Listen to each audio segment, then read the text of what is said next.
ആഴക്കടലിൻ്റെ അങ്ങേക്കരയിലായി നേരം വെളുക്കുന്ന മേട്ടിൽ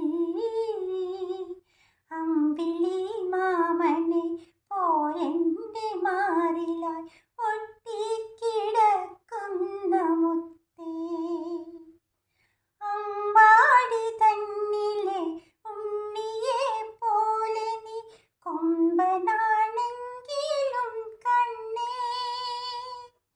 അമ്മൂമ്മ പൂതിയാലി കുഞ്ഞുകാലിലായി രാധയെന്നാദ്യമായി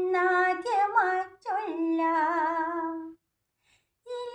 ഇല്ലിലാമുത്തിയെ കണ്ടു മയങ്ങു നീ നല്ല കിനാവുള്ള കണ്ണിൽ ഇത്തിരി കൺമഷി മെല്ലെ പുരട്ടുവാൻ ഒത്തിരി മോഹിച്ചുപോയി ആഴക്കടലിൻ്റെ അങ്ങേ